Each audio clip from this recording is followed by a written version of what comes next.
എന്താണ് അല്ലാഹു പറഞ്ഞത്?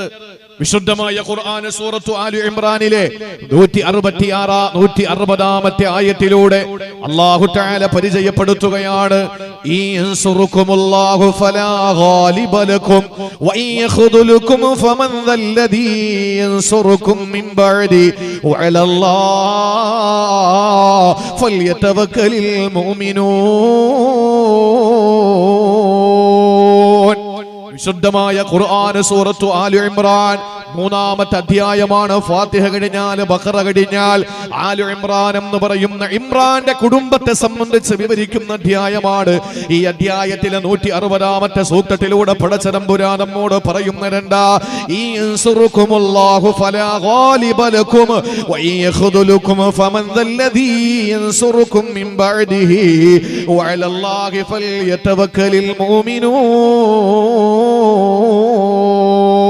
അല്ലാഹു പറയുകയാണ്, അല്ലാഹു നിങ്ങളെ സഹായിക്കുന്ന പക്ഷം പടച്ചവൻ നിങ്ങളെ ഏറ്റെടുത്താൽ, അല്ലാഹു നിങ്ങളുടെ കാര്യങ്ങൾ ഏറ്റെടുത്തുകൊണ്ട് അവന്റെ സഹായം നിങ്ങൾക്ക് വന്നാൽ അല്ലാഹുവിന്റെ സഹായമല്ലേ പ്രിയപ്പെട്ടവരെ നമ്മുടെ ജീവിതത്തിന്റെ മർമ്മപ്രധാനമായത്? അവന്റെ സഹായമില്ലാതെ കണ്ണം നിമവെട്ടാൻ നമുക്ക് കഴിയുമോ? കാലൊന്ന് ചലിപ്പിക്കാൻ നമുക്ക് കഴിയുമോ? വിരളം നനക്കാൻ നമുക്ക് കഴിയുമോ? നമുക്കൊന്ന് ചിന്തിക്കാൻ കഴിയുമോ? ഒന്ന് ചിരിക്കാനും നടക്കാനും ഇരിക്കാനും നിൽക്കാനും കരയാനും നമുക്ക് കഴിയില്ല. അല്ലാഹുവിന്റെ സഹായമില്ലാതെ ഇരിക്കുന്നിടത്ത് നിന്ന് ഒന്ന് എഴുന്നേക്കാൻ നമുക്ക് കഴിയില്ലല്ലോ. ആ പടച്ചവന്റെ സഹായം നിങ്ങൾക്ക് വന്നാ സഹോദരങ്ങളെ, അല്ലാഹു തന്നെ പറയുകയാ, ഫലാ ഗാലിബ ലക്കും. ഒരു പൊന്നുമോനും നിങ്ങളെ ഒന്നും ചെയ്യാൻ പറ്റില്ല. ഒരു ശക്തിക്കും നിങ്ങളെ ഒന്നും ചെയ്യാൻ പറ്റില്ല. ഒരു രാജ്യത്തിനും നിങ്ങളെ ഒന്നും ചെയ്യാൻ പറ്റില്ല. ഒരു ഭരണകൂടത്തിനും നിങ്ങളെ ഒന്നും ചെയ്യാൻ പറ്റില്ല. ഒരു സംഘടനയ്ക്കും നിങ്ങളെ ഒന്നും ചെയ്യാൻ പറ്റൂല. ഒരു സമൂഹത്തിനും നിങ്ങളെ ഒന്നും ചെയ്യാൻ പറ്റൂല. ഇതാരാണ് പറയുന്നത്? അല്ലാഹുവിന്റെ പരിശുദ്ധ ഖുർആൻ. സർവലോക സൃഷ്ടിസ്ഥിതി സംഹാരകർത്താവായ സർവാധിനാഥനായ സർവഗുണ സമ്പൂർണനായ സർവജ്ഞനായ അല്ലാഹു റബ്ബുൽ ഇസ്സത്ത്, നമ്മുടെ സൃഷ്ടാവ്, നമ്മുടെ സംരക്ഷകൻ, നമ്മുടെ സംഹാരകൻ അല്ലാഹുവാണ് നമ്മളോട് പറയുന്നത്. ഏത് ഘട്ടത്തിലും നമ്മളെ സഹായിക്കാൻ അവനുണ്ട്. അലാ ഇന്ന നസ്റല്ലാഹി ഖരീബ്.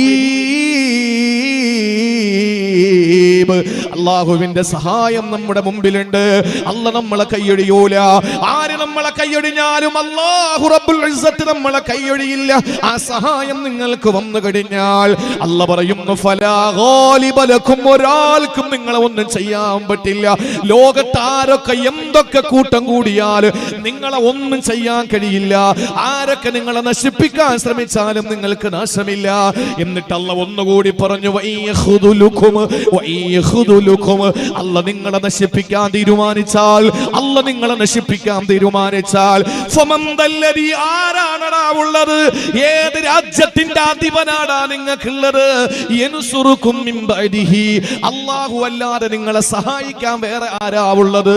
അല്ലാഹു നിങ്ങളെ നശിപ്പിക്കാൻ തീരുമാനിച്ചാൽ, അല്ലാഹു നിങ്ങളെ തകർക്കാൻ തീരുമാനിച്ചാൽ, അല്ലാഹു നിങ്ങളെ നാട്ടിലിട്ട് നിങ്ങളെ വേട്ടയാടപ്പെടാൻ തീരുമാനിച്ചാൽ ഒരാൾക്കും നിങ്ങളെ രക്ഷപ്പെടുത്താൻ കഴിയില്ല. ഒരു ഗവൺമെന്റിന് നിങ്ങളെ രക്ഷപ്പെടുത്താൻ കഴിയില്ല. ഒരു സംവിധാനങ്ങൾക്കും നിങ്ങളെ രക്ഷപ്പെടുത്താൻ കഴിയില്ല. ഇതെന്തിനാ നമ്മളോട് അല്ലാഹു പറയുന്നത്? അത് അടുത്ത ആയത്തിന്റെ അവസാന ഭാഗത്ത് അല്ലാഹു പറഞ്ഞു. അതുകൊണ്ട് പ്രിയപ്പെട്ടവരെ, വഅലല്ലാഹി ഫൽയതവക്കലിൽ മുഅ്മിനൂൻ. ഈമാൻ ഹൃദയത്തിലുള്ളവരെ, വാരിയെല്ല് കൊണ്ട് മൂടപ്പെട്ട ഹൃദയാന്തരാളത്തിൽ ഈമാൻ രൂഢമൂലമാക്കപ്പെട്ടവരെ, നിങ്ങൾ സർവ്വതും റബ്ബിനെ ഏൽപ്പിക്കുക. നിങ്ങൾ സൃഷ്ടികളെ ഏൽപ്പിക്കണ്ട. നിങ്ങളുടെ എല്ലാ ദുഃഖങ്ങളും പടച്ചവനെ ഏൽപ്പിക്കുക. നിങ്ങളുടെ സങ്കടങ്ങൾ മുഴുവനും അല്ലാഹുവിനെ ഏൽപ്പിക്കുക. കാരണം അവൻ നിങ്ങളെ സഹായിച്ചാൽ നിങ്ങളെ തകർക്കാൻ ലോകത്താർക്കും കഴിയില്ല. അവൻ നിങ്ങളെ തകർത്താൽ നിങ്ങളെ രക്ഷപ്പെടുത്താൻ ഒരാൾക്കും കഴിയില്ല. അതുകൊണ്ടല്ലേ ഇന്ന് ഇശാ നമസ്കാരം നിർവഹിച്ചപ്പോൾ എന്റെ പ്രിയപ്പെട്ട സഹോദരങ്ങളെ, ഇശാ നമസ്കാരം കഴിഞ്ഞിട്ട് നമ്മൾ ഇരുന്ന് എന്താ ചൊല്ലിയത്? എന്താ നമ്മൾ ഓരോ ദിവസം നമസ്കാരം കഴിഞ്ഞ് അവിടെ ഇരുന്ന് ചെല്ലുന്നത്? അല്ലാഹുമ്മ ലാ മാനിഅ ലിമാ അഅതൈത വലാ മുഅതി ലിമാ മനഅത വലാ റദ്ദ ലിമാ ഖളൈത വലാ മുബദ്ദില ലിമാ ഹകംത. എന്താ പറയുന്നത് എന്റെ സഹോദരങ്ങളെ? അല്ലാഹുമ്മ ലാ മാനിഅ ലിമാ അഅതൈത, നീ തന്നാ തടയാൻ ആർക്കും കഴിയില്ല. നീ എനിക്ക് എന്ത് തന്നാലും സന്താന സംവിധാനങ്ങളാകട്ടെ, സമ്പത്താകട്ടെ, സൗകര്യങ്ങളാകട്ടെ, പ്രശസ്തിയാകട്ടെ, പ്രസിദ്ധിയാകട്ടെ, എന്ത് നീ എനിക്ക് തന്നാലും അത് തടയാൻ ലോകത്ത് ആർക്കും കഴിയില്ല പടച്ചവനെ. നീ തടഞ്ഞവന് കൊടുക്കാൻ ലോകത്ത് എത്ര വലിയ വിശാലമായ ഖജനാവിന്റെ അധിപന്മാർക്കും കഴിയില്ല പടച്ചവനെ. നീ ഒരു വിധി വിധിച്ചാൽ അതിനെ തടയാൻ ലോകത്താർക്കും കഴിയില്ല. നീ ഒരു വിധി വിധിച്ചാൽ അത് തടുക്കാൻ ലോകത്താർക്കും കഴിയില്ല. എത്ര വലിയ സംവിധാനങ്ങൾ ഉണ്ടെങ്കിലും ഒരിക്കലും തടയാൻ കഴിയില്ല. എന്റെ പ്രിയമുള്ളവരെ, പറന്നുയരുന്ന വിമാനം, ആ പറന്നുയരുന്ന വിമാനത്തിൽ നിന്ന് സഹോദരങ്ങളെ, ഒരു പക്ഷേ ആ വിമാനം പറന്നു പോകുമ്പോൾ സമുദ്രത്തിലെങ്ങാനും പതിച്ചു പോയാൽ ആ സമുദ്രത്തിൽ വീണു പോകുന്ന വിമാനം സ്വന്തമായിട്ട് സടകുടഞ്ഞെഴുന്നേക്കാൻ സംവിധാനമുള്ള എത്രയോ കിലോമീറ്ററുകൾക്ക് അപ്പുറത്ത് നിന്ന് വരുന്ന സർവ്വസന്നാഹങ്ങളെയും എല്ലാ സംവിധാനങ്ങളെയും റഡാറിന്റെ സംവിധാനത്തിൽ കണ്ടെത്തിയിട്ട് അതിനെയെല്ലാം നിർവീര്യമാക്കി കളയാൻ കഴിയുന്ന രീതിയിലുള്ള ഇന്ത്യ മഹാരാജ്യത്തിന്റെ സൈന്യാധിപൻ സഞ്ചരിച്ച ആ ഹെലികോപ്റ്ററിലെ തമിഴ്നാട്ടിൽ തകർന്നു വീണത് എന്തേ? അള്ളാഹുവിന്റെ ഒരു തീരുമാനം വന്നാൽ, ആ തീരുമാനം പടച്ചവൻ തീരുമാനിച്ചാൽ, അവന്റെ തീരുമാനം വന്നാൽ എന്തൊക്കെ റഡാറുകൾ ഉണ്ടെങ്കിലും എന്തൊക്കെ ഭൗതിക സംവിധാനങ്ങൾ ഉണ്ടെങ്കിലും ഒന്നും അതിനെ തടയാൻ കഴിയില്ല. എന്നിട്ട് നമ്മൾ വീണ്ടും പറയുന്നു, വലാ മുബദ്ദില ലിമാ ഹക്കംത, നിന്റെ വിധിയെ തടുക്കാൻ ആർക്കും കഴിയില്ല, നിന്റെ വിധിയെ മാറ്റിമറിക്കാൻ ആർക്കും കഴിയില്ല. ഈ ഒരു വിധി വിധിച്ചാൽ അതിനെ ചേഞ്ച് വരുത്താൻ ലോകത്താർക്കും കഴിയില്ല.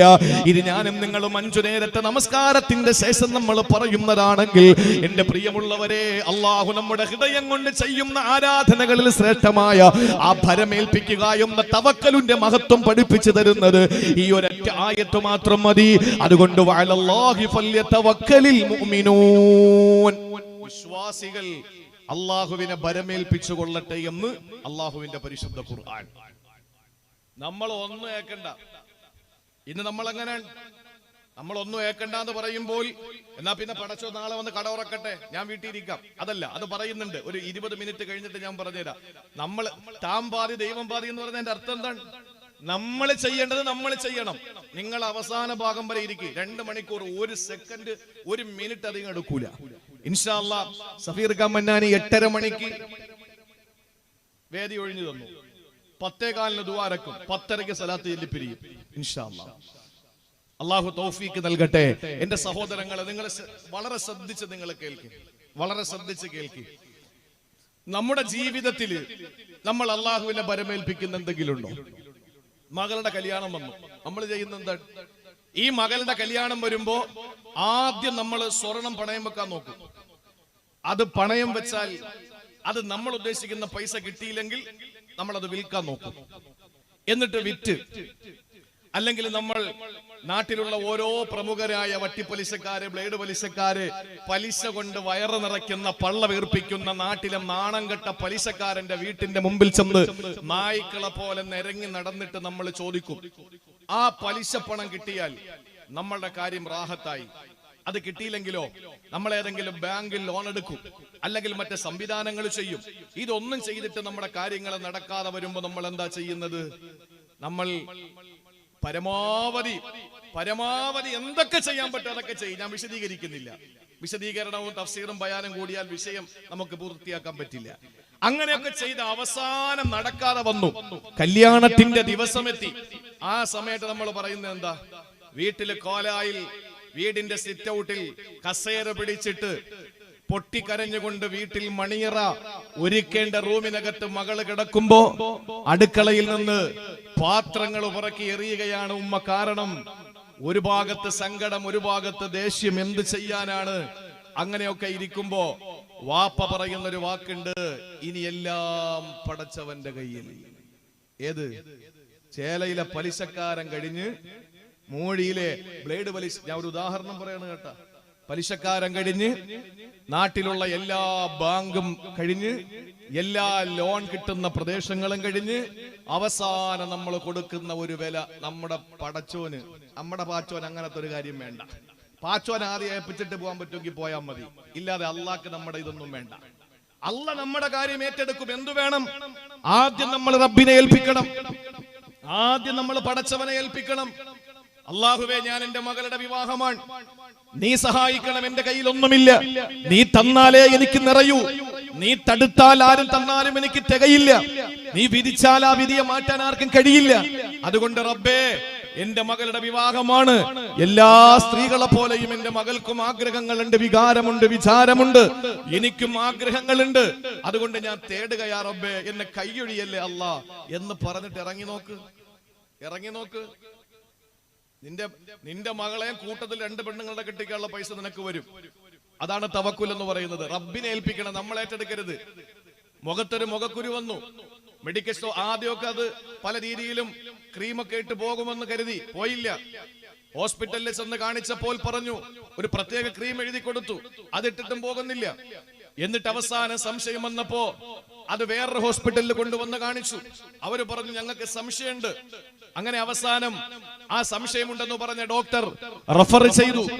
അങ്ങനെ ഒരു ഹോസ്പിറ്റലിൽ പോയി അവിടെ നിന്ന് കുത്തിയെടുത്ത് പരിശോധിച്ചു. അതിന്റെ റിപ്പോർട്ട് വന്നു, പത്തോളജിയിൽ നിന്ന് റിപ്പോർട്ട് വന്നു. അപ്പോഴാണ് പറയുന്നത്, നിങ്ങൾക്ക് ക്യാൻസർ ആണ്. നമ്മൾ എന്താ പറയുന്നത്? ഇനി എന്റെ റബ്ബിന്റെ കയ്യിലാണുള്ളത്, ഇനി പടച്ചവന്റെ കയ്യിലാണുള്ളത്. അങ്ങനെയല്ല, നമ്മൾ ഏത് കാര്യത്തിന് ഇറങ്ങുമ്പോഴും ആദ്യം നമ്മൾ സർവ്വതും സമർപ്പിക്കേണ്ടത് നമ്മുടെ പടച്ചവനാണ്.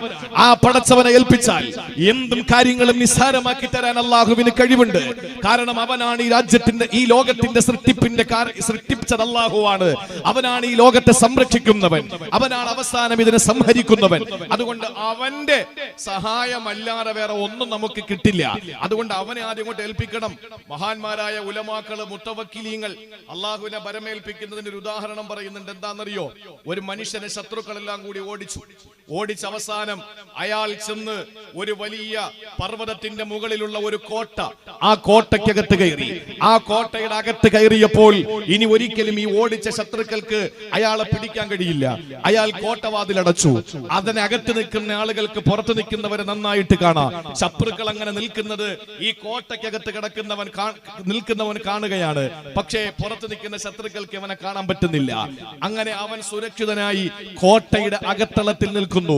അവിടെ നടക്കുന്ന മുഴുവനും അവൻ ലൈവായിട്ട് കാണുന്നു. പക്ഷെ പുറത്ത് നിൽക്കുന്നവർക്ക് ഒരാൾക്ക് പോലും അവനെ ഉപദ്രവിക്കാൻ കഴിയുന്നില്ല. അവൻ എന്ത് ഭയമാവുള്ളത്?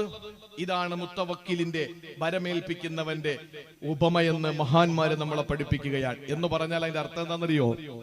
നമ്മൾ അള്ളാഹുവിനെ ഏൽപ്പിച്ചാൽ ആളുകൾ പറയും, എന്താ ചെയ്യാ ഇനി? അതൊക്കെ ആളുകൾ ഇങ്ങനെ പറയും. വല്ലാത്ത കഷ്ടമാണല്ലോ. നമ്മുടെ മനസ്സിൽ എന്താണ്? ശത്രുക്കൾ കോട്ടയുടെ മുന്നിൽ നിൽക്കുന്നത് പോലെ ആളുകളുടെ പറച്ചിലുകൾ, ആളുകളുടെ സംഭാഷണങ്ങളൊക്കെ നമ്മൾ നോക്കിക്കാണും. ഉള്ളില് ഞാൻ സുരക്ഷിതനാണ്, ഞാൻ എന്റെ റബ്ബിനെ ഏൽപ്പിച്ചിരിക്കുകയാണ്, ഇനി എന്റെ റബ്ബ് നോക്കിക്കോളൂ എന്നൊരുറച്ച വിശ്വാസം. ആ വിശ്വാസം വേണം പ്രിയപ്പെട്ടവരെ. ഇനി അതൊക്കെ ഉണ്ടെങ്കിൽ അങ്ങോട്ട് ജീവിക്കാൻ പറ്റും. മുമ്പൊക്കെ ആണെങ്കിൽ അതില്ലെങ്കിലും അള്ളാഹു അങ്ങ് തട്ടി വിടുമായിരുന്നു. ഇനി അതൊന്നും ഇല്ലാതെ അങ്ങോട്ട് മുമ്പോട്ട് പോകാൻ പറ്റുമെന്ന് ഒരു ധാരണയും നമുക്ക് വേണ്ട.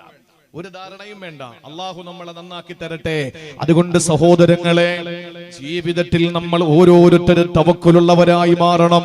9 ആയത്തുകളിലൂടെയാണ് ഹബീബായ നബി തങ്ങളോട് അല്ലാഹു തആല തവക്കുൽ ചെയ്യാൻ പറഞ്ഞത്. 9 ആയത്തുകളിലാണ് അല്ലാഹു തആല നബി തങ്ങളോട് തവക്കുലാക്കാൻ പറഞ്ഞത്. അതിൽ 4 ആയത്തുകൾ വിശുദ്ധമായ മക്കത്ത് വെച്ച് അവതരിപ്പിക്കപ്പെട്ടതാ. 5 ആയത്തുകൾ അങ്ങ് മദീനയിൽ ചെന്നതിന് ശേഷം അവതരിപ്പിക്കപ്പെട്ടതാ. അത് തൽക്കാലം നമുക്ക് പറയാനുള്ള സമയമില്ല, വിശദീകരണം ഒരുപാട് വേണ്ടതാ. അതുകൊണ്ട് സഹോദരങ്ങളെ, ഞാൻ എന്റെ വിഷയത്തിൽ നിന്ന്, ഈ തവക്കുലിന്റെ വിഷയത്തിൽ നിന്ന് മറ്റൊരു ഭാഗത്തിലേക്ക് ഞാൻ തിരിയുകയാ. എന്താ തവക്കുൽ എന്നറിയോ? കാര്യകാരണങ്ങളെ നമ്മൾ തവക്കുലാക്കുമ്പോ അതിന്റെ കാര്യകാരണങ്ങളെ മുഴുവനും നമ്മൾ ചെയ്യേണ്ടി വരും. എന്ന് പറഞ്ഞാൽ നമ്മൾ ചെയ്യേണ്ടത് നമ്മൾ ചെയ്യണം, അല്ലാത്തത് നമുക്കൊരിക്കലും ചെയ്തു തരില്ല അല്ലാഹു തആല. നമ്മൾ വാഹനം സ്റ്റാർട്ട് ചെയ്തു, എന്നിട്ട് ഫസ്റ്റ് ഗിയർ ഇട്ടിട്ട് നമ്മൾ പറയുകയാണ്, ഇനി റബ്ബ് നോക്കിയോട്ടെ, ഞാൻ തവക്കലിട്ടു അലല്ലാ. പെട്ടെന്ന് വണ്ടിയിൽ നിന്ന് പുറത്തിറങ്ങിയാൽ വാഹനം മുന്നോട്ട് പോകില്ല, പോയാൽ മറ്റെവിടെങ്കിലും ഇടിച്ചു നിൽക്കും. എന്തുകൊണ്ടെന്നറിയോ? അനസ് റളിയല്ലാഹു തആല അൻഹു നിവേദനം ചെയ്യുകയാ, ഒരു ദിവസം മദീനത്തുൻ നബവിയുടെ മുന്നിൽ അതാ ഒരു മനുഷ്യൻ ഒട്ടകപ്പുറത്ത് കയറി വരികയാ. ഒട്ടകപ്പുറത്ത് കയറി വന്നു. എന്നിട്ട് മദീനയുടെ മുന്നിൽ വന്ന ആ മനുഷ്യൻ അങ്ങ് ഒട്ടകത്തിൽ നിന്ന് ഇറങ്ങുമ്പോ അനസ് റളിയല്ലാഹു അൻഹു റസൂലുള്ളാഹിന്റെ മുന്നിൽ ഇരിക്കുകയാ. അനസ് റളിയല്ലാഹു പറയുകയാണ്, ഈ മനുഷ്യൻ വന്ന് നബി തങ്ങളോട് ചോദിച്ചു, യാ റസൂലല്ലാഹ്, നബിയേ അതവക്കലു യാ ഹബീബല്ലാഹ്, ഞാൻ അല്ലാഹുവിനെ ഭരമേൽപ്പിക്കട്ടെ നബിയേ, ഞാൻ എൻ്റെ ഒട്ടകത്തെ റബ്ബിനെ ഏൽപ്പിക്കട്ടെ നബിയേ. ആ സമയത്ത് അല്ലാഹുവിന്റെ ഹബീബ് പറഞ്ഞതെന്തെന്നറിയോ? നീ പെട്ടെന്ന് ചെന്ന് ഒട്ടകത്തെ കെട്ടിയിട്, എന്നിട്ട് നീ അല്ലാഹുവിനെ ഭരമേൽപ്പിക്ക്. നീ ഒട്ടകത്തെ കെട്ടിയിടാതെ അല്ലാഹുവിനെ ഭരമേൽപ്പിച്ചാൽ ഒട്ടകം പോവും. അത് റബ്ബിന് കഴിവില്ലാത്തതിന്റെ പേരിലല്ല, നീ ആദ്യം റബ്ബിനെ ഏൽപ്പിക്കാത്തതിന്റെ പേരിലുള്ള പടച്ചവന്റെ പിണക്കവുമല്ല. പിന്നെ എന്തുകൊണ്ടാണ് ഈ ലോകത്ത് എല്ലാ സബബുകൾ കൊണ്ടാണ് പടച്ചതമ്പുരാൻ കാര്യങ്ങളെ ക്രമീകരിച്ചിരിക്കുന്നത്.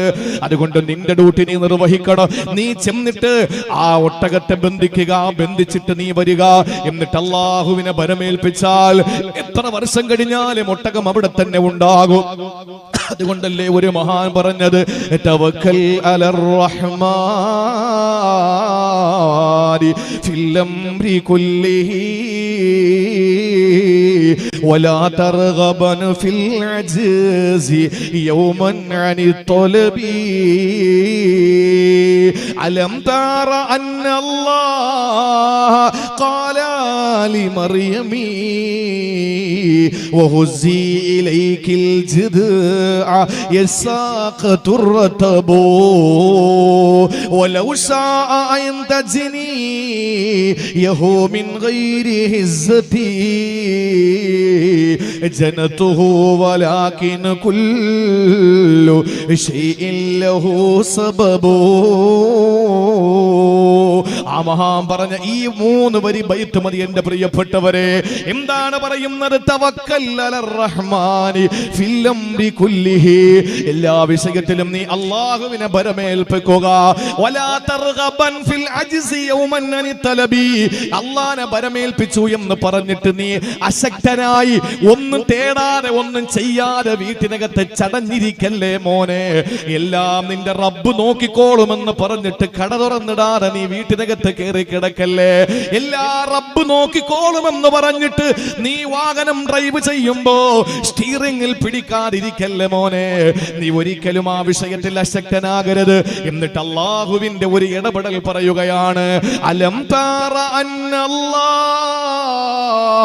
ഖാല ലിമർയമി വഹുസി ഇലൈകിൽ ജിദ്അ യസാഖതു റതബു. അല്ലാഹുവിനെ നീ കണ്ടിട്ടില്ലേ? മറിയം ബീവിയോട് അല്ലാഹു പറഞ്ഞത് എന്താണ്? ഹുസി ഇലൈകി ബിൽ ജിദ്ഇ, നീ ആ ഈത്തപ്പനെ കൊലയൊന്ന് പിടിച്ച് ചാക്കി മറിയമേ, എന്നിട്ട് അതിൽ നിന്ന് പെറുക്കി തിന്നു മറിയമേ. സഹോദരങ്ങളെ, അത് എന്താണെന്ന് ഞാൻ പറയാ. വീണ്ടും ആ മഹാൻ പറയുകയാണ്, മറിയം ബീവിയോട് ഈത്തപ്പനയിൽ നിന്ന് കൊല വലിച്ചെടുത്തിട്ട് അതിന്റെ പഴം പറിച്ചെടുത്തിട്ട് അത് ചവച്ച് നീ തിന്നണമെന്ന് അല്ലാഹു ആ മറിയമിനോട് പറഞ്ഞില്ലേ? വലൗ ശാഅ അൻ തജ്നിയഹു മിൻ ഗൈരി ഹിസ്സതി ജനതുഹു വലാകിൻ കുല്ലു ശൈഇൻ ലഹു സബബു.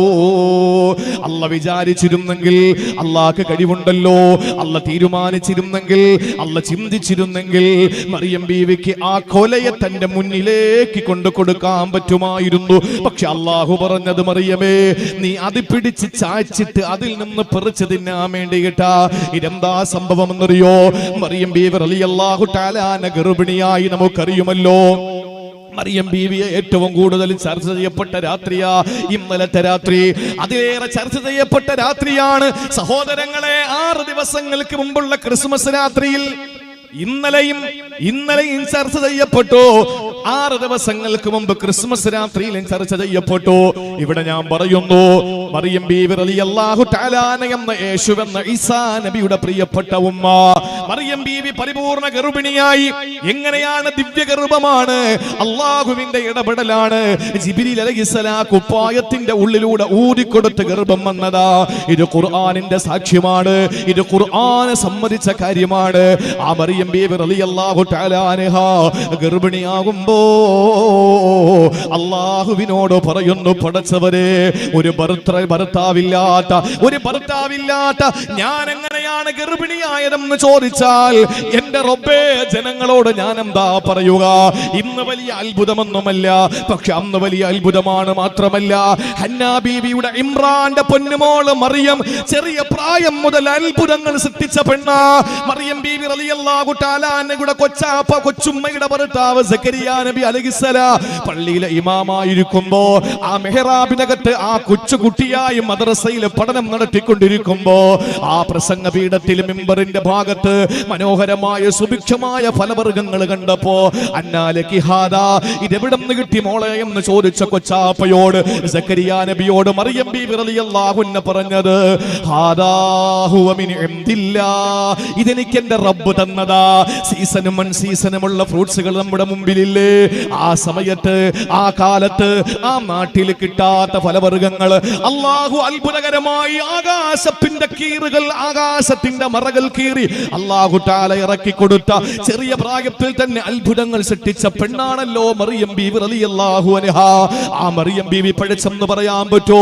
ഇന്ന് ജൂതന്മാര് പറയുന്നുണ്ട് മറിയം ബീവി വ്യഭിചാരിണിയായിരുന്നുവെന്ന്. ഇന്ന് ജൂതന്മാര് പറയുന്നുണ്ട് അവർ വേശ്യയായിരുന്നു എന്ന്. ഏത് ജൂതനാണോ? ഇസ്രായേൽ പ്രതിദാനം ചെയ്യുന്ന ജൂതന്മാര് പറയുന്നുണ്ട്.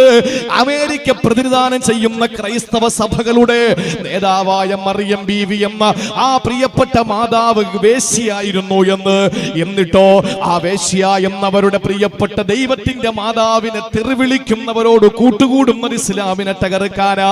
അതാണ് പറയുന്നത് ആദർശത്തിന്റെ പാപ്പരത്വമാണ്, വിവരം വെക്കാത്തൊരു തലം സമൂഹമാണ്.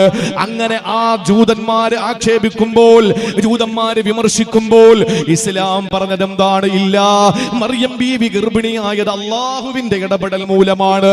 അവര് വേശ്യാവൃത്തി നടത്തിയില്ല, അവരഭിസാരികയല്ല, അവരൊരിക്കലും ശരീരം വിറ്റവരല്ല. എങ്ങനെയാണ് അള്ളാഹുവിന്റെ ഇടപെടൽ വന്ന് ഗർഭിണിയായി? ആ സമയത്ത് അവർ അള്ളാഹുവിനോട് പറഞ്ഞു യാ ലൈതനീ മിത്തു ഖബ്ല ഹാദാ വകുന്തു നസിയം മൻസിയാ. പടച്ചവനെ, ഞാൻ അങ്ങ് മരിച്ചു പോയെങ്കിൽ അല്ലാഹ് എന്നെ ജനങ്ങൾ എന്നെ വിസ്മരിച്ചു. മറുപടിയാ റബ്ബേ പറയുക? ഞാൻ എന്ത് മറുപടിയാ തമ്പുരാനെ ജനങ്ങളോട് പറയുക? ഇതാര് തന്ന ഗർഭമെന്നാ പറയുക? ആ സമയത്ത് അല്ലാഹു അതിനെപ്പറ്റിയല്ല മറുപടി കൊടുത്തത്. മറിയം ബീവിയോട് അതൊക്കെ ഞാൻ നോക്കിക്കോളാമെന്നല്ല പറഞ്ഞില്ല. മറിയം ബീവി റളിയല്ലാഹു തആല അൻഹയോട് അല്ല പറഞ്ഞത് ലാ തഹ്സനി, വിഷമിക്കണ്ട മോളെ, വിഷമിക്കണ്ട മോളെ. വിശക്കുന്നുണ്ടല്ലേ, ദാഹിക്കുന്നുണ്ടല്ലേ? ഒരു പേറ്റ് നോവുള്ള പെണ്ണ്, ഒരു ഗർഭിണിയായ പെണ്ണിന് എന്തെല്ലാം മോഹങ്ങൾ കാണും, അവൾക്ക് എന്തൊക്കെ ആഗ്രഹങ്ങൾ കാണും, തിന്നാനും കുടിക്കാനും, അവൾക്ക് ഇഷ്ടമുള്ള ആഹാരം വാങ്ങിക്കൊടുക്കാൻ ഭർത്താവ് ഓടി നടക്കുന്നത് കണ്ടിട്ടില്ലേ? അതുകൊണ്ട് തന്നെ പ്രിയപ്പെട്ടവരെ അല്ല ചോദിച്ചു, മോളെ നിനക്ക് ഭർത്താവില്ലല്ലോ, നിനക്ക് വല്ലാത്ത ദാഹമുണ്ടല്ലേ? അതുകൊണ്ട് ഒരു കാര്യം ചെയ്യുക, ജഅല റബ്ബുകി തഹ്തകി സരിയാ, ഈ പർവ്വതത്തിന്റെ താഴ്ഭാഗത്ത് ഒരു നല്ല കളകളാരവം മുഴങ്ങുന്ന ഒരു ചെറിയ അരുവിയുണ്ട് മറിയമേ. അവിടെ ചെല്ല്, നീ അതിൽ നിന്നൊരു കൈക്കുമ്പിൾ വെള്ളം എടുത്തു കുടിക്കേ.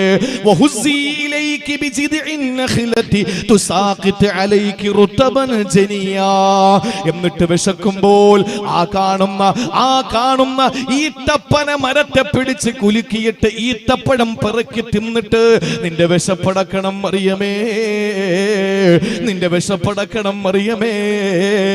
അള്ളാഹുവിന്റെ വിശുദ്ധ ഖുർആൻ ഉദ്ധരിക്കുകയാ. ഒരു നിമിഷം ഒന്ന് ചിന്തിക്കണ്ട മുസ്ലിമേ, എന്നെ കേൾക്കുന്ന സഹോദരിമാരൊന്ന് ചിന്തിക്കണേ. എന്തേ ചെറിയ പ്രായത്തിൽ മെഹ്റാബിനകത്ത് അത്ഭുതകരമായ നിലയിൽ അല്ലാഹു പഴവർഗ്ഗങ്ങൾ കൊടുത്തു, അവരിഷ്ടപ്പെടുന്ന പഴവർഗ്ഗങ്ങൾ കൊടുത്തു. ആ പഴവർഗ്ഗങ്ങൾ കൊടുത്ത പടച്ച തമ്പുരാൻ എന്തേ അല്പം കൂടി അബലയായപ്പോൾ, ഗർഭിണിയായപ്പോൾ, ഒന്നിനും കൊള്ളാത്ത നിലയിൽ അവൾ പേറ്റുനോവ് അനുഭവിക്കുന്ന സമയത്ത്, അവളുടെ വയറ് നിറഞ്ഞു നിൽക്കുമ്പോൾ അല്ലാഹു എന്തേ അത് ചെയ്യാത്തത്? പക്ഷെ അല്ലാഹു പഠിപ്പിച്ചത് അങ്ങനെയല്ല. മറിയമേ, ചെറിയ പ്രായത്തിൽ നിനക്ക് ഞാൻ ഇതൊക്കെ തന്നു, പക്ഷേ ഇപ്പം നീ കൂടി ചെയ്യണം ചില കാര്യങ്ങൾ. അതുകൊണ്ട് ഇറങ്ങിച്ചെല്ല്, അരുവിയിൽ നിന്ന് വെള്ളം എടുക്ക്. എന്തേ അള്ളാഹുവിന് അരുവിയെ മുകളിലോട്ടൊടുക്കാൻ കഴിവില്ലാത്തത് കൊണ്ടാണോ? അല്ലെങ്കിൽ ഈത്തപ്പഴത്തിൽ നിന്ന് ഈത്തപ്പഴം അള്ളാഹു അവരുടെ മുന്നിലേക്ക് ഇട്ടുകൊടുക്കാൻ കഴിയാത്തത് കൊണ്ടാണോ? അല്ല. പക്ഷെ അള്ള പറഞ്ഞു, നീ അങ്ങനെ പെട്ടെന്ന് കഴിക്കണ്ട. നീ എന്ത് ചെയ്യണം? നീ ചെയ്യേണ്ട ഡ്യൂട്ടി ചെയ്യണം. എന്താണ്? നീ ചെല്ലുക, എന്നിട്ട് ആ ഈത്തപ്പന പിടിച്ച് കുലുക്കിയിട്ട് വീഴുന്ന പഴങ്ങൾ പെറുക്കി തിന്നുക. അടിയിൽ ചെന്നിട്ട്, അരിവാരത്ത് ചെന്നിട്ട് വെള്ളം കുടിക്കുക. സഹോദര സഹോദരങ്ങളെ, അല്ലാഹു ഇത് പറഞ്ഞു. അതാണ് ആ മഹാൻ പറയുന്നത്, അലം തറ അന്നല്ലാഹ ഖാലാലി മറിയമീ വഹുസീ ഇലൈകിൽ ജദ്അ യസാഖതുർതബൂ. അല്ലാഹു വേണമെങ്കിൽ നിനക്ക് ഇതൊക്കെ തരാമായിരുന്നു. പക്ഷെ അല്ലാഹു എന്തു പറഞ്ഞു? മറിയമേ, നീ പോയി പറക്കി തിന്നാൻ പറഞ്ഞു. നീ പോയി അതിനെ ഓരോന്നെടുത്തിട്ട് നീ ഒന്ന് തിന്ന് എന്ന് അല്ലാഹുവിന്റെ കൽപ്പന. അപ്പൊ നമ്മൾ ചെയ്യണം. ഒട്ടകത്തെ കെട്ടിയിട്ടാണ് തവക്കുലാക്കാൻ നബി തങ്ങൾ പറഞ്ഞത്. അനസ് തങ്ങൾ കേട്ടുകൊണ്ടിരിക്കുകയാണ്. അപ്പൊ നമ്മൾ ചെയ്യേണ്ട കാര്യം നമ്മൾ ചെയ്യണം. തവക്കുൽ എന്ന് പറഞ്ഞാൽ നമ്മൾ കരുതുന്നത് പോലെ എല്ലാം റബ്ബിനെ ഏൽപ്പിച്ചിട്ട് ഇങ്ങനെ ഓടലല്ല, മറിച്ച് നമ്മൾ ഏൽപ്പിക്കേണ്ട രീതിയിൽ ഏൽപ്പിക്കണം. ഒരു ചെറിയ ഹദീസോടെ പറയാ. ആരംഭപൂവായ നബി തങ്ങൾ പറയുകയാണ്, ലൗ അന്നകും തതവക്കലൂന അലല്ലാഹി ഹഖ തവക്കുലിഹി ലറസഖകും കമാ യുർസഖു ത്വയ്ർ തഗ്ദു ഖിമാസം വതറൂഹു ബിതാനാ. എന്തായി പറയുന്നത്? ലൗ അന്നകും തതവക്കലൂന അലല്ലാഹി ഹഖ തവക്കുലി. നിങ്ങൾ തവക്കുൽ ചെയ്യേണ്ട പ്രകാരം നിങ്ങൾ തവക്കുൽ ചെയ്താൽ, ഭരമേൽപ്പിക്കേണ്ട പ്രകാരം നിങ്ങൾ ഭരമേൽപ്പിച്ചാൽ, ലറസഖകും നിങ്ങൾക്ക് അല്ലാഹു ഭക്ഷണം തരും. കമാ യുർസഖു ത്വയ്റു പാറി പറക്കുന്ന പറവകൾക്ക് ഭക്ഷണം കൊടുക്കും പോലെ അല്ലാഹു നിങ്ങൾക്കും ഭക്ഷണം തരും. എങ്ങനെയാ പറവകൾക്ക് അല്ലാഹു ഭക്ഷണം കൊടുക്കുന്നത്? തഖുദു ഖിമാസ, രാവിലെ ഒട്ടിയ വയറുമായി പോകും. വതറൂഹു ബിതാന, നിറവയറുകളുമായി വൈകുന്നേരം കൂടണയും. ഇതല്ലേ പക്ഷികൾ? പക്ഷികൾക്ക് എവിടെയെങ്കിലും കല്യാണം ഉണ്ടോ? പക്ഷികൾക്ക് അന്നദാനം ഉണ്ടോ? പക്ഷികൾക്ക് പൊതിച്ചോറ് കൊടുക്കോ? പക്ഷികൾക്ക് എവിടെയെങ്കിലും ആരെങ്കിലും സദ്യ വിളമ്പുന്നുണ്ടോ? ഇതൊന്നുമില്ല. രാവിലെ തഖുദു ഖിമാസ, ഒട്ടിയ വയറുമായിട്ട് പറന്ന് നടക്കും. തറൂഹു ബിത്താന, സായാഹ്നത്തിൽ നിറവയറുമായി തിരികെ വരുന്നു. ഇതുപോലെ നിങ്ങൾക്കും അല്ലാഹു ഭക്ഷണം തരും. അപ്പൊ ചിന്തിക്കും, എടാ അപ്പൊ ഞാൻ ഏൽപ്പിക്കേണ്ട വിധം ഏൽപ്പിച്ചാൽ പക്ഷികൾക്ക് കൊടുക്കും പോലെ അല്ലാഹു തരുമെങ്കിൽ പിന്നെ ഞാനെന്തിന് കഷ്ടപ്പെടണം? ഒരു സൂഫിയായ മനുഷ്യൻ, അയാള് അധ്വാനിക്കണമെന്ന ആഗ്രഹത്തോടു കൂടി അദ്ദേഹം നാട് വിട്ടു. ആ നാട് വിടുന്ന, എനിക്ക് പേര് പെട്ടെന്ന് മറന്നുപോയതാണ്, ഇബ്രാഹിം അദ്ഹർ റഹ്മത്തുള്ളാഹി അലൈഹിയുടെ ഉസ്താദുമായി ബന്ധപ്പെട്ട ഒരു ചരിത്രമാണിത്. അങ്ങനെ അദ്ദേഹം നാട് വിട്ട് അദ്ദേഹം യാത്ര ആരംഭിച്ചു. അധ്വാനിക്കണം, കുറച്ച് പണം ഉണ്ടാക്കണം, ഇതാണ് ആഗ്രഹം. അങ്ങനെ അദ്ദേഹം കുറെ നാളുകൾ നീങ്ങി. കുറച്ചങ്ങോട്ട് യാത്ര ചെയ്തപ്പോൾ മരുപ്പച്ച വിദൂരത്തുള്ള മരുഭൂമി, ആ മരുഭൂമിയിൽ എവിടെയോ ഒരു ചെറിയ ആളൊഴിഞ്ഞ ഒരു ഭാഗത്ത് ഒരു ചെറിയ ഗുഹ പോലെ കണ്ടു. ഇദ്ദേഹം അതിനകത്ത് കയറി വിശ്രമിക്കാൻ വേണ്ടി ഒന്ന് കയറിയിരുന്നു.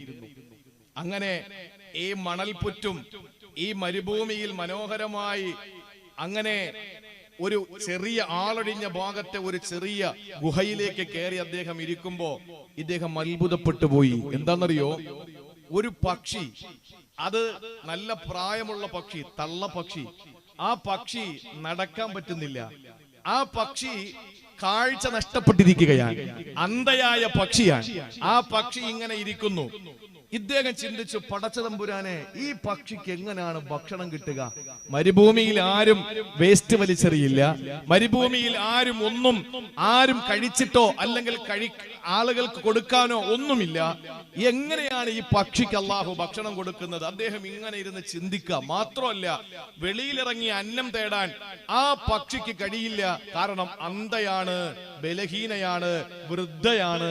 അതുകൊണ്ട് എങ്ങനെ ഇതിന് ഭക്ഷണം കിട്ടുമെന്ന് ചിന്തിച്ചിരിക്കുമ്പോൾ ഒരു ചെറിയ പക്ഷി, ആരോഗ്യമുള്ള പക്ഷി, കണ്ണിന് കാഴ്ച ശക്തിയുള്ള പക്ഷി, അത് ചിറകടിച്ച് നേരെ ആ ഗുഹയ്ക്കകത്തേക്ക് വന്നു. എന്നിട്ട് അതിന്റെ ചുണ്ടിലിരിക്കുന്ന ഭക്ഷണം വാ തുറപ്പിച്ച് ആ തള്ളപ്പക്ഷിയുടെ വായിലേക്ക് വെച്ചു കൊടുത്തു. മഹാനവറുകൾ ഞെട്ടി എണീറ്റു. അല്ലാഹുവേ, ഞാൻ എന്തിനധ്വാനിക്കണം ഇനി? ഞാൻ എന്തിനായി അധ്വാനിക്കേണ്ടത്?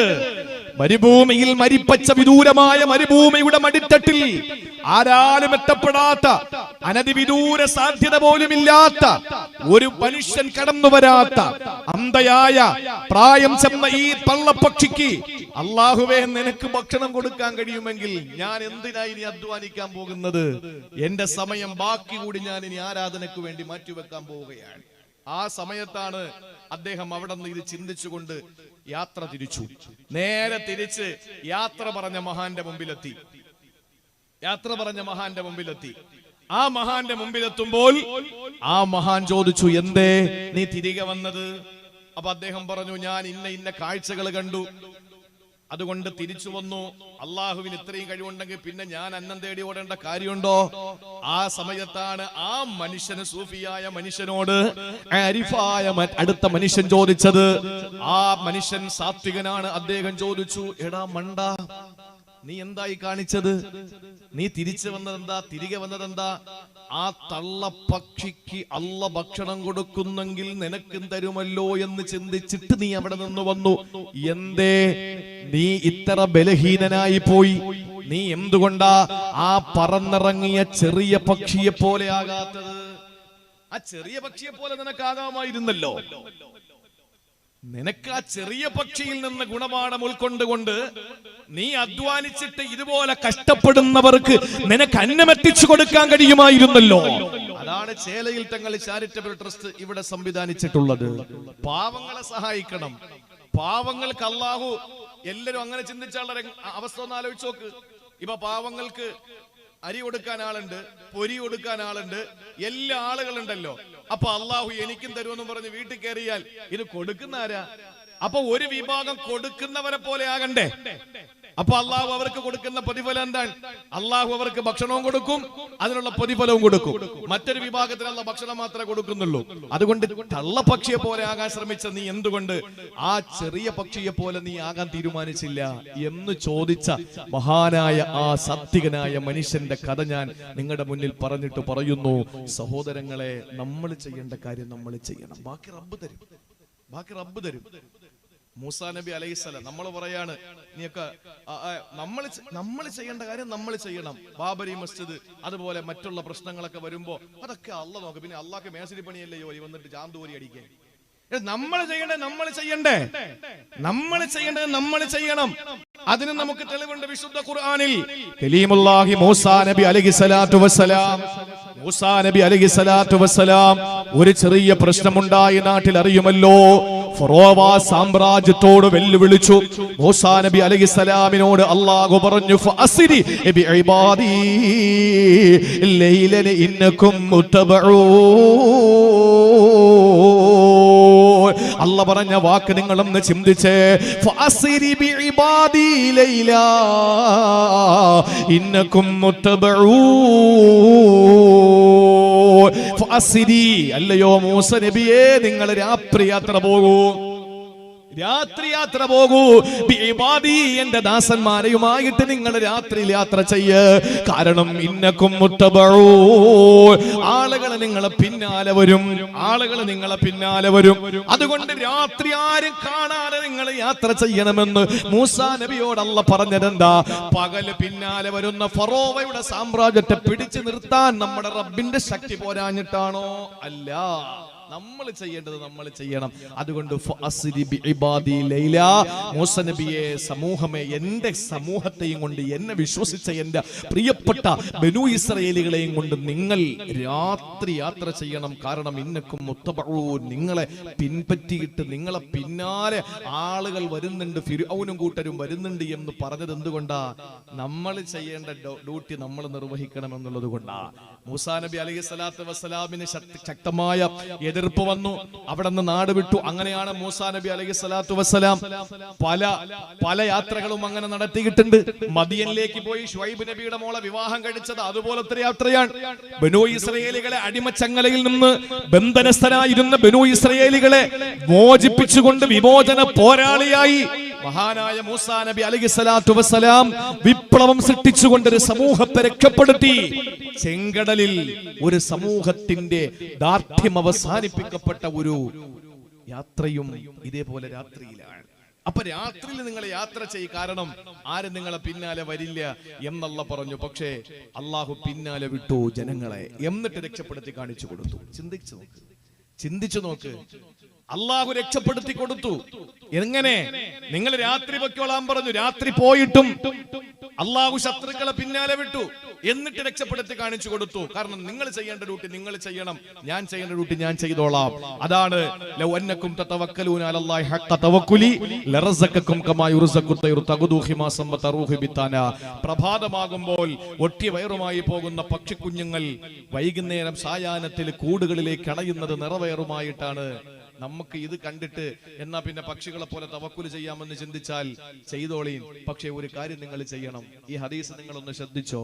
എന്താ പറഞ്ഞത്? ലൗ അന്നകും തതവക്കലൂന അലല്ലാഹി ഹഖ്ക തവക്കുലിഹി. ഏൽപ്പിക്കേണ്ട പ്രകാരം നിങ്ങൾ ഏൽപ്പിക്കണം. ആ ഏൽപ്പിക്കേണ്ട പ്രകാരം അതെങ്ങനെയാണ്? അതാണ് അടുത്ത് പറഞ്ഞ തഗ്ദു ഖിമാസ. രാവിലെ ഒട്ടിയ വയറുമായിട്ട് പോകും. തറൂഹു ബിത്താന. രാത്രി നിറഞ്ഞ വയറുമായിട്ട് വരും. അപ്പൊ കൊള്ളാലോ. അതെ, പക്ഷെ നിങ്ങൾ ഒട്ടിയ വയറുമായിട്ട് പക്ഷികൾ പോകുന്നത് പോലെ നിങ്ങളും വീട്ടിൽ നിന്ന് ജോലിക്ക് വേണ്ടി പോകണം. അപ്പം നിങ്ങൾക്ക് നിറഞ്ഞ വയറുമായി തിരിച്ചു വരാം. അല്ലാതെ വീട്ടിൽ കയറി അതോടെ ചിരുന്നാൻ പറ്റൂല. അതാണ് ഹഖ്ക തവക്കുലിഹി. ചെയ്യേണ്ട പ്രകാരം ചെയ്യണമെന്ന് പറഞ്ഞാൽ അവിടെ പക്ഷികൾ ഡ്യൂട്ടി നിർവഹിക്കുന്നുണ്ട്. തവക്കുലിന് ഈ ഒരു ഹദീസ് എന്തിനാ പരിചയപ്പെടുത്തിയത്? പക്ഷികളുടെ ഡ്യൂട്ടി നിർവഹിക്കുന്നുണ്ട്. ആ ഡ്യൂട്ടിയാണ് തഗ്ദു ഖിമാസ. അവര് രാവിലെ പോകുന്നത് അതിന്റെ അവരുടെ ഡ്യൂട്ടി നിർവഹിക്കാൻ വേണ്ടിയിട്ടാണ്. അങ്ങനെ ചുരുക്കത്തിൽ നമ്മുടെ ജീവിതത്തിൽ നമ്മൾ ചെയ്യേണ്ട കാര്യം ഇനി ഒന്നുകൂടെ ഞാൻ പറയാം. അള്ളാഹു എന്തെങ്കിലുമൊക്കെ സൗഭാഗ്യങ്ങൾ തരും. നമ്മൾ ചെയ്യേണ്ട ഡ്യൂട്ടി നമ്മൾ ചെയ്യണം. എന്തുകൊണ്ടെന്നറിയോ? നോഹ് നബി അലൈഹി സ്വലാത്തു വസ്സലാമിനെ അള്ളാഹു തആല പരീക്ഷിച്ചു. ജനങ്ങൾ മുഴുവനും നോഹ് നബിയെ കാണുമ്പോ ചെവിയില് ഈ വിരല് തിരികെ കയറ്റിയിട്ട് ഓടുമായിരുന്നു. ചെവിയിൽ വിരല് തിരികെ കയറ്റിയിട്ട് ഓടുമായിരുന്നു. നിന്റെ ഒന്നും പ്രസംഗമൊന്നും എനിക്ക് കേൾക്കണ്ടടാന്ന് പറഞ്ഞിട്ട് ഓടുമായിരുന്നു. അന്ന് തുടങ്ങിയ സമൂഹം ഇന്നുണ്ടല്ലോ. നമ്മളൊന്ന് ചിന്തിച്ചു നോക്കിയേ. നമ്മളിപ്പോ ഒരു നാട്ടില് വിശുദ്ധ ഖുർആൻ പറയാൻ പോയാൽ എത്ര ആളുണ്ടാവും? നേരെ മറിച്ച് ഏതെങ്കിലും ഒരു സിനിമാ നടൻ വന്നാൽ അദ്ദേഹം വന്ന് എന്തെങ്കിലുമൊക്കെ പൊട്ടാസ് വെച്ചിട്ട് പോയാൽ എത്ര ആളുകളാ കൂടുക? അപ്പൊ എന്താണ് ഇതിന്റെ അർത്ഥം? ഒരു സമൂഹത്തിന് ഇപ്പോഴും ഖുർആൻ അരോചകമാണ് എന്നാണ്, ഹദീസുകൾ അരോചകമാണ് എന്നാണ്. ദീൻ പഠിക്കാൻ നമ്മൾ ഒരു വേദിയിൽ പോയി നമുക്കറിയാത്തൊരു കാര്യം പഠിച്ചിട്ട് നമ്മൾ അവിടെ നിന്ന് എഴുന്നേറ്റ് പോകുമ്പോ അത് നമ്മുടെ ജീവിതത്തിൽ കൊണ്ടുവരുമ്പോ ഇനി അറിയാത്ത കാര്യങ്ങൾ അല്ലാഹു പഠിപ്പിച്ചു കൊടുക്കും. അത് അള്ളാഹുവിന്റെ ശൈലിയാണ്. നമ്മൾ പഠിക്കില്ല, അതുകൊണ്ട് അല്ലാഹു പഠിപ്പിക്കില്ല. പഠിച്ചാലും പോരാ, അമൽ ചെയ്താലേ അടുത്തത് പഠിപ്പിക്കുള്ളൂ. നമ്മൾ പഠിച്ചിട്ട് മാത്രം കാര്യമില്ല, അമലും ചെയ്യണം. അള്ളാഹു എനിക്കും സംഘാടകർക്കും നിങ്ങൾക്കും അതിനുള്ള തൗഫീക്ക് നൽകി അനുഗ്രഹിക്കുമാറാവട്ടെ. നൂഹ് നബി അലൈഹിസ്സലാമിനെ അള്ളാഹു തആല പരീക്ഷിച്ചു. നൂഹ് നബിയോട് പറഞ്ഞ എന്താണ്?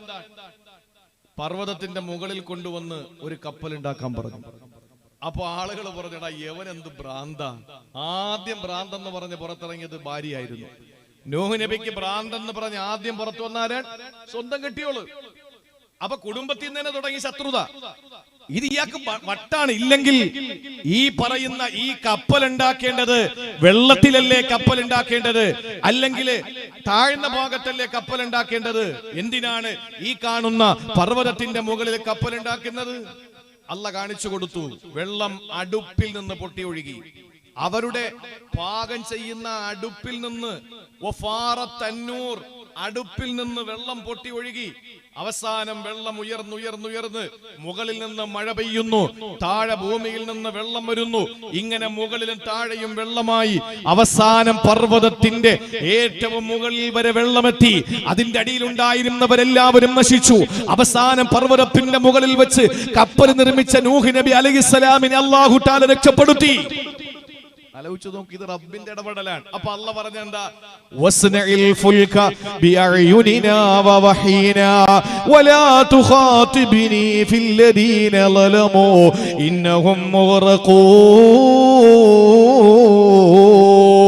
സൂറത്തുൽ ഹൂദിൽ അല്ലാഹു പറഞ്ഞതാണ് വസ്നഇൽ ഫുൽക, കപ്പൽ നിർമ്മിക്കൂ നൂഹ് നബിയെ, ബിഅയുനിനാ, എന്റെ എഞ്ചിനീയറിംഗിൽ. ഞാനാണ് എഞ്ചിനീയർ. എന്റെ മേൽനോട്ടത്തിൽ നിങ്ങൾ കപ്പൽ നിർമ്മിക്കൂ. എന്റെ സന്ദേശം ഉൾക്കൊണ്ടുകൊണ്ട് ഞാൻ പറയുന്നത് പോലെ, ഞാൻ പറയും പോലെ നിങ്ങൾ നിർമ്മിക്കണേ. വലാ തുഖാതിബ്നി ഫില്ലദീന ളലമൂ ഇന്നഹും മുഗ്റഖൂൻ. മുങ്ങിപ്പോകാൻ വിധിക്കപ്പെട്ട ഒരു സമൂഹത്തിനെ പറ്റി എന്നോട് നിങ്ങൾ തർക്കിച്ച് നിൽക്കാൻ നിൽക്കരുത്. അല്ലാഹു അക്ബർ. എന്താ പറഞ്ഞത്? കപ്പലിൽ ഉടനെ കയറിക്കോളണം. കപ്പൽ ഉടനെ കയറണം. കപ്പൽ നിർമ്മിക്കേണ്ടത് എന്റെ മേൽനോട്ടത്തിലും എന്റെ നിർദ്ദേശത്തിലുമാകണം. ആ കപ്പൽ ഉണ്ടാക്കിയാൽ ഉടൻ തന്നെ നിങ്ങൾ കയറണം. ആവശ്യമില്ലാത്ത ഒരു സമൂഹത്തെ കൂടെ നിങ്ങൾക്ക് കിട്ടണമെന്ന് പറഞ്ഞിട്ട് നിങ്ങൾ എന്ത് ചെയ്യരുത്, വാശി പിടിച്ചുകൊണ്ട് നിന്നാൽ നശിച്ചു പോകും. മനസ്സിലായ കാര്യങ്ങള്? നമ്മളൊരു കാര്യം പറയുമ്പോ എല്ലാവരും അത് ഉൾക്കൊള്ളണമെന്ന് പറഞ്ഞ് നമ്മൾ വെയിറ്റ് ചെയ്താൽ നശിച്ചത് തന്നെ. അതുകൊണ്ട് ഒരു കാര്യം പറയുമ്പോൾ കേൾക്കാൻ താല്പര്യമുള്ളവരുടെ മുമ്പിൽ അതങ്ങോട്ട് പറഞ്ഞു കൊടുക്കുക. അതുകൊണ്ട് തന്നെ റബ്ബിന്റെ ഫضل കൊണ്ട് ഞാൻ എന്നെ പുകഴ്ത്തുന്നതല്ല. 10,000 പേര് ഒരുമിച്ച് കൂടുന്ന വേദിയുണ്ട്, 5,000 പേര് ഒരുമിച്ച് കൂടുന്ന വേദിയുണ്ട്, 50 പേര് ഒരുമിച്ച് കൂടുന്ന വേദിയുണ്ട്. ഈ 50 പേര് ഒരുമിച്ച് കൂടുന്ന വേദിയിലും 5,000 പേരും 10,000 പേരും ഒരുമിച്ച് കൂടുന്ന വേദിയിലും എന്റെ പ്രസംഗം ഞാൻ ഒരുപോലെ തന്നെ പ്രസംഗിക്കുള്ളൂ. കാരണം എന്താ, വരാത്തൊരു സമൂഹത്തിന്റെ അല്ലെങ്കിൽ പങ്കെടുക്കാതെ മാറി നിൽക്കുന്ന ഒരു സമൂഹത്തിന്റെ അവരുടെ അസാന്നിധ്യത്തെ ഓർത്തുകൊണ്ട് സങ്കടപ്പെട്ടുകൊണ്ട് വന്ന മഹാന്മാരായ നിങ്ങൾ മഹാന്മാരാണ്.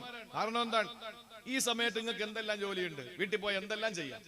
അപ്പൊ നിങ്ങൾ ഇവിടെ വെറുതെ വന്നിരിക്കുന്നത്, ഇവിടെ പായസം കൊടുക്കണില്ല, ഇവിടെ കോഴി കുഞ്ഞിനെ കൊടുക്കുന്നില്ല, ഇവിടെ വാഴക്കന്ന് കൊടുക്കുന്നില്ല, ഇവിടെ ഒന്നും കൊടുക്കുന്നില്ല. ഇവിടെ എന്താ നിങ്ങൾക്ക് തരുന്നത്? വിശുദ്ധ ഖുർആൻ എന്റെ നാവിലൂടെ അള്ളാഹു നിങ്ങളോട് പറയുന്നു.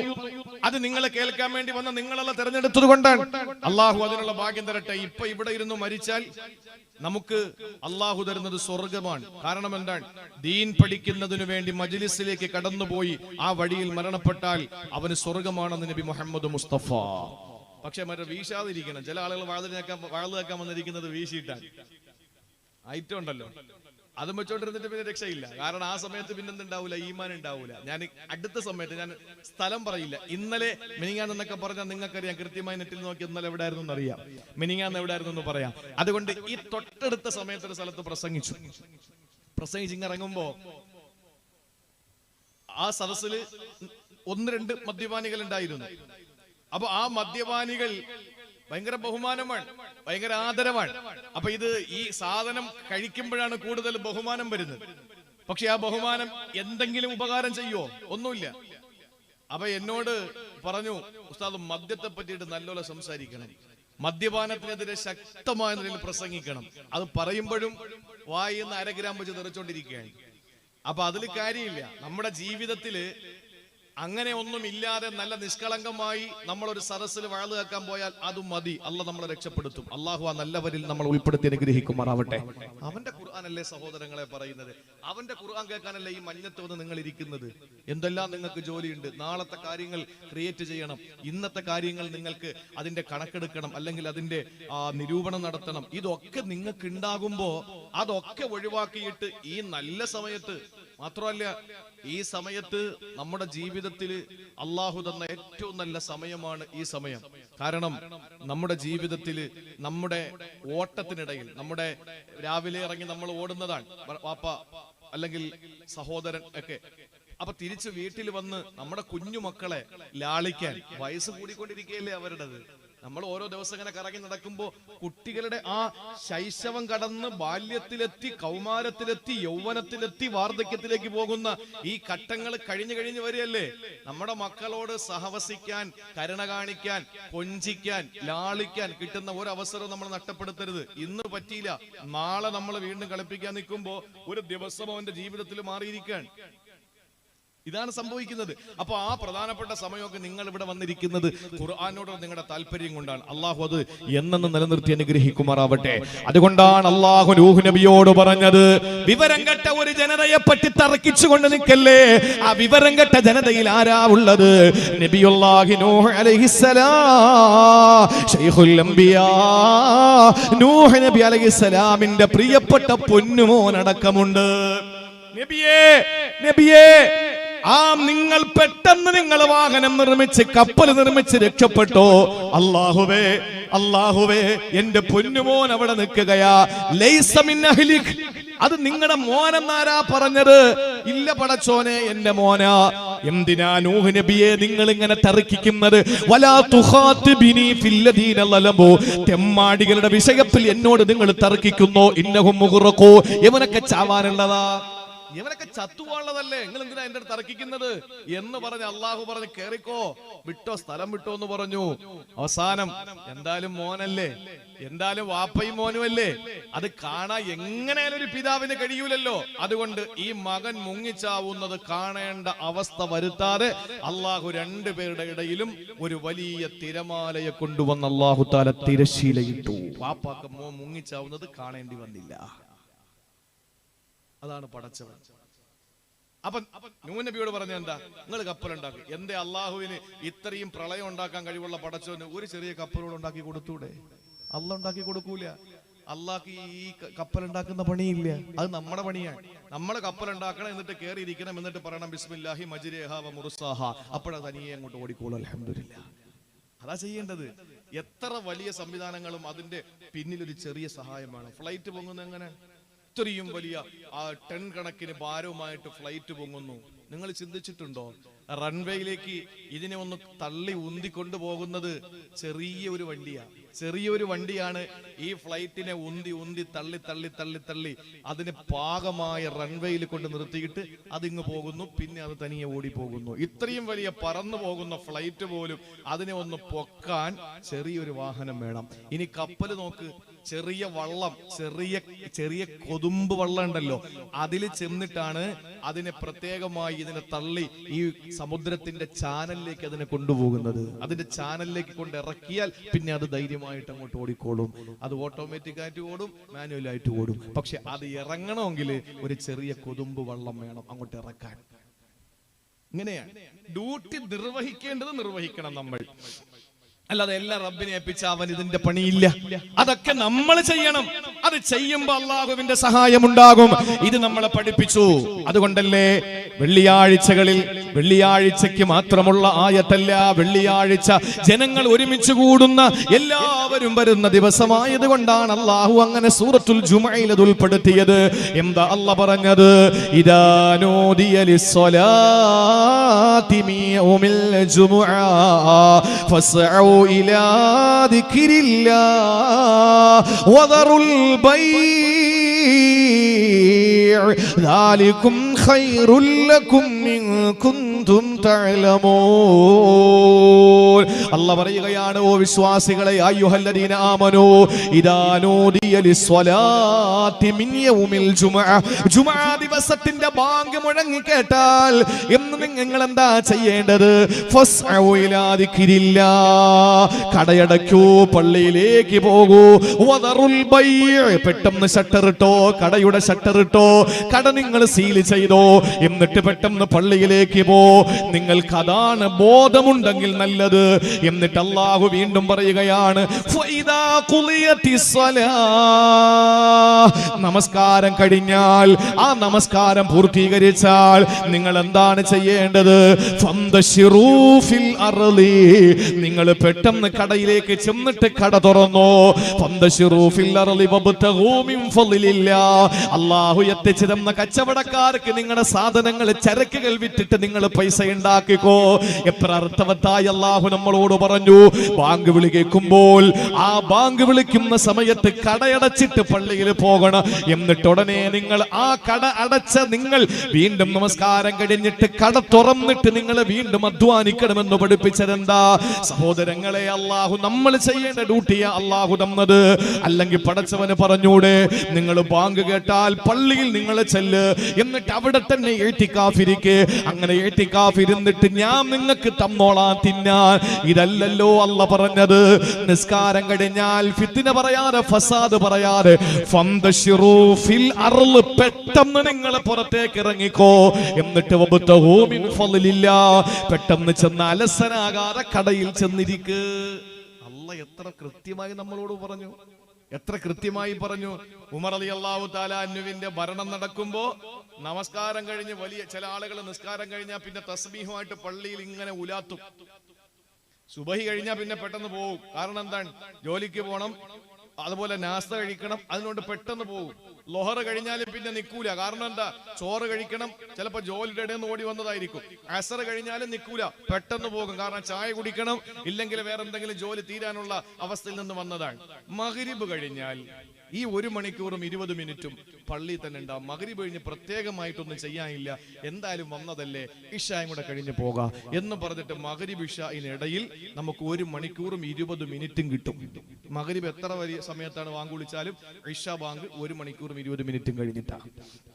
അപ്പൊ ഈ 1 മണിക്കൂർ 20 മിനിറ്റ് നമ്മുടെ ജീവിതത്തിലെ ടേണിംഗ് പോയിന്റ് ആണ്. ആ സമയത്ത് നമ്മൾ പള്ളിയിലിരുന്ന് ഇബാദത്തെടുക്ക്, നമസ്കരിക്ക്. പക്ഷേ പള്ളിയിലെ ഇമാമിനെ പിരിച്ചുവിടുന്ന കാര്യം തീരുമാനിക്കുന്നത് ഈ 1 മണിക്കൂറും 20 മിനിറ്റുമാണ്. നാട്ടിലെ മുഴുവൻ ഫിത്നയും ഫസാദും തുടങ്ങുന്നത് ഈ ഫിത്ന കമ്മിറ്റി ഒക്കെ. ഏത് പള്ളിയിൽ നോക്ക്, ഇവിടത്തെ പള്ളിയുടെ കാര്യമല്ല പറയുന്നത്, ഏത് പള്ളിയുടെ കാര്യം നോക്ക്, ഫിത്നയുടെ ഹോൾസെയിൽ ഡീലർമാരുടെ സംഗമ വേദിക ഈ 1 മണിക്കൂറും 20 മിനിറ്റുള്ള മഗ്രിബ് ഇശായിനിടയിലായിരിക്കും. ഒരു സംശയ കാര്യത്തിൽ വേണ്ട, ഒരു സംശയം വേണ്ട. നാട്ടിലെ മുഴുവൻ കാര്യങ്ങളും അപ്പോഴാണ് ചർച്ച. എന്താ വിശുദ്ധ ഖുർആൻ? ഉമർ റളിയല്ലാഹു അൻഹുവിന്റെ കാലഘട്ടത്തിൽ നമസ്കാരം കഴിഞ്ഞാൽ പള്ളിയിൽ വെറുതെ ഇരിക്കുന്നവനോട് വന്നിട്ട് ചോദിക്കും. ഉമർ തങ്ങൾ ചോദിക്കുന്നത് മുസാഫഹത്ത് ചെയ്ത് മുആനക്ക ചെയ്തിട്ട് നെഞ്ചത്തോട്ട് ചാഴ്ച കിടത്തിയിട്ട് തലോടിക്കൊണ്ടല്ല ചോദിക്കുന്നത്, വാളെടുത്ത് കഴുത്തിൽ വെച്ചിട്ട് ചോദിക്കും, എന്താണ് അവിടെ ഇരിക്കുന്നേ, നീ എന്താ അവിടെ ഇരിക്കുന്നത്? അത് നിസ്കാരം കഴിഞ്ഞ് അടുത്ത നിസ്കാരത്തിന് വേണ്ടി പ്രതീക്ഷിച്ചിരിക്കുക. എന്താ ജോലി? അത് ഇന്ന ജോലിയാ. എന്താ പോവാത്തത്? എന്ന് പോയില്ല, പോടാ. പള്ളി നോട്ടിക്ക് ഉമർ റളിയല്ലാഹു അൻഹു പോയി അധ്വാനിച്ചിട്ട് പോടാ. ഉമർ തങ്ങൾ വ്യത്യസ്തമായ ഭരണം കാഴ്ചവെച്ച ആളാ. അതുകൊണ്ടാണ് ഉമർ റളിയല്ലാഹുവിന്റെ ഭരണം ഇന്ത്യയിൽ വേണമെന്ന് ഖലീഫ ഉമറിന്റെ ഭരണം ഇന്ത്യയിൽ വേണമെന്ന് ഗാന്ധിജി പറഞ്ഞത് അതുകൊണ്ടാണ്. എന്തുകൊണ്ടാണ്? വ്യത്യസ്തമായ ഭരണം. ബന്ധുക്കൾ അടുത്ത് താമസിക്കരുത്, ദൂരെ താമസിക്കണം. എന്തുകൊണ്ടാണ്? നിങ്ങളുടെ ബന്ധം നിലനിൽക്കും. അടുത്ത് താമസിക്കരുത്. ഉമർ തങ്ങൾ കൃത്യമായിട്ട് അത് ഇടപെടൽ നടത്തിയിരുന്നു. ബന്ധുക്കൾ അടുത്ത് താമസിക്കാൻ പാടില്ല, ദൂരെ താമസിക്കണം എന്ന് ഉമർ റളിയല്ലാഹുവിന്റെ ആ ഭരണ പരിഷ്കാരങ്ങളിൽ ഉണ്ടായിരുന്നു. അതിലൊരു പരിഷ്കാരമാണ് നിസ്കാരം കഴിഞ്ഞ് പള്ളി കിടക്കുന്നവനടുത്ത് എനിക്ക് പോടാന്ന് പറയുന്ന പരിഷ്കാരം. എന്തുകൊണ്ടാണ്? നീ പോയി അധ്വാനിക്കണം, മടിയനായിട്ടിരിക്കാൻ പാടില്ല.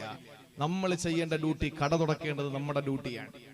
ആ സാധനങ്ങള് കട തുറന്നിട്ട് നമ്മൾ തന്നെ ഇരിക്കുക, സാധനങ്ങളൊക്കെ എന്തിനാ സാധനങ്ങളൊക്കെ? എന്റെ റബ്ബ് വിശാലമായ ഖജനാവിന്റെ ഉടമയല്ലേ, അതുകൊണ്ട് അള്ളാഹു നോക്കിക്കോളും. പറ്റൂല, കാശിറക്കിയിട്ട് സാധനങ്ങൾ വാങ്ങിയിടണം, എങ്കിലേ അത് ആളുകൾ വാങ്ങിക്കൊണ്ട് പോവുള്ളൂ. ഇതാണ് നമ്മൾ ചെയ്യേണ്ടത്. അപ്പൊ നമ്മൾ ചെയ്യേണ്ട ഡ്യൂട്ടി നമ്മൾ കൃത്യമായി ചെയ്യണം. അപ്പൊ തവക്കുൽ ഏൽപ്പിച്ചാൽ, അതുപോലെ ചില ആളുകൾ പറയും, എന്താണ്, എന്തെങ്കിലുമൊക്കെ പിന്നെ ശരീരത്തിന് ഹാനികരമാകുന്ന എന്തെങ്കിലുമൊക്കെ ചെയ്തിട്ട് പറയും, അള്ളാഹുവിന്റെ കയ്യിലല്ലേ, അത് അവൻ നോക്കിക്കോളും എന്ന് പറഞ്ഞാൽ, ട്രെയിനിന്റെ മുമ്പിൽ ചേറിപ്പാഞ്ഞു വരുന്ന എക്സ്പ്രസിന്റെ മുന്നിൽ ചാടി കയറിയിട്ട് എന്റെ റബ്ബിനെ ഞാൻ അങ്ങോട്ട് ഏൽപ്പിക്കുകയാണെന്ന് പറഞ്ഞാൽ, നമ്മളെ റബ്ബിനെ അങ്ങോട്ട് ഏൽപ്പിക്കാൻ എന്ന് പറഞ്ഞാൽ, നിങ്ങളത് ആലോചിച്ച് നോക്ക്. നമ്മൾ പറയില്ല സ്റ്റിക്കറായി പോകുന്നു, അങ്ങനെയല്ല. ഇതിനെ പിന്നെ എവിടെന്ന പുറക്കിയെടുക്കുക? 4 ഭാഗത്തേക്ക് തെറിക്കും, വെള്ളം ചീറ്റും പോലെ. ഇത് ചെയ്യാൻ പാടില്ല. ഒരു ദിവസം മഹാനായ അബൂ ഉസ്മാൻ റളിയല്ലാഹു അൻഹു പറയാൻ, ഒരിക്കൽ മലയുടെ മുകളിൽ ഈസാ നബി ഇരിക്കാൻ. ഈസാ നബിക്ക് സർവ്വ ചരിത്രങ്ങളും അദ്ദേഹം പർവ്വതങ്ങളുമായി കേന്ദ്രീകരിച്ച് കിടക്കുക. ലബനാൻ പർവ്വതം, അങ്ങനെ പല പർവ്വതങ്ങളും. കാരണം എന്താണ്? ഈസാ നബിയുടെ കാര്യം എന്താ? അതാണ് നമ്മുടെ ഈ പിന്നെ മാതാപിതാക്കൾ എന്താണോ ചെയ്യുന്നത് അത് തന്നെയാണ് മക്കളുടെ കാര്യം, അല്ലേ? മറിയം ബീവി ഈസാ നബിയെ ഗർഭം ധരിച്ചത് പർവ്വതത്തിന്റെ മുകളിൽ വെച്ച്, അല്ലേ? മലയുടെ മുകളിൽ വെച്ച്. അവിടെ നിന്നാണ് ഇറങ്ങി വന്ന് വെള്ളം കുടിച്ചത്, അവിടെ നിന്നാണ് ഭക്ഷണം കഴിച്ചത്. അതുകൊണ്ട് തന്നെ ഈസാ നബിയുടെ ചരിത്രം നിങ്ങൾ പരിശോധിച്ച് നോക്ക്, എല്ലാം മലയും പർവ്വതവുമായിട്ട് ബന്ധപ്പെട്ട് കിടക്കുകയാണ്.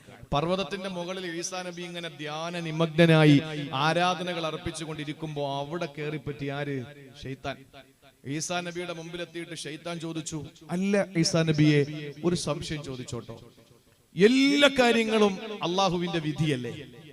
എല്ലാം പടച്ചോന്റെ വിധിയല്ലേ? അതെ, അള്ളാഹു വിധിച്ചതല്ലാതെ ഒന്നുമില്ല. എന്നാലേ നിങ്ങളൊരു കാര്യം ചെയ്യും, ഈ പർവ്വതത്തിന്റെ മുകളിൽ നിന്ന് എടുത്ത് താഴേക്ക് അങ്ങ് ചാട്. അത് അള്ളാന്റെ വിധിയല്ലേ, അങ്ങ് ചാടിയേക്ക്, റബ്ബ് വിധിച്ചതല്ലേ. അപ്പൊ നമ്മളാണെങ്കിൽ എന്ത് പറയും? ഒന്നുകിൽ നമ്മൾ മുട്ടുപറയ്ക്കും, ശരിയാണ്, ഞാൻ ഇപ്പോഴാണ് അത് ചിന്തിച്ചത്, എല്ലാം റബ്ബിന്റെ വിധിയല്ലേ. അങ്ങനെയാണ് പലരും പല ആശയങ്ങളിലേക്ക് പോകുന്നത്. ആരെങ്കിലും എവിടെയെങ്കിലും ഊതി കൊടുക്കുക, എന്നാ വിവരമുള്ളവരോട് ചോദിക്കൂ, അതില്ല. വിവരമുള്ളവരോട് ചോദിക്കൂ, അതില്ല. അപ്പൊ അങ്ങനെയാണ് ജനങ്ങൾ പിഴച്ചു പോകുന്നത്. ഈ ഈസാ നബി അലൈഹിസ്സലാം എന്ത് ചെയ്തു? ശൈത്താനോട് പറഞ്ഞു, എടാ ശൈത്താനെ, അള്ളാഹ്ക്ക് നമ്മളെ പരീക്ഷിക്കാം, പക്ഷെ നമ്മൾ പടച്ചോനെ പരീക്ഷിക്കാൻ നിൽക്കരുത് കേട്ടാ. ചാടിയാൽ എന്റെ റബ്ബിന്റെ വിധിയാണെന്ന് പറഞ്ഞ് ഞാൻ ചാടരുത്. അത് റബ്ബിനെ പരീക്ഷിക്കുന്നതാണ്. റബ്ബിന് നമ്മളെ പരീക്ഷിക്കാം, ഒരിക്കലും നമ്മൾ റബ്ബിനെ പരീക്ഷിക്കാൻ പാടില്ല. ഇതാണ് നമ്മൾ ചെയ്യേണ്ടത്. നമ്മൾ ചെയ്യേണ്ട കാര്യങ്ങൾ ചെയ്യണം.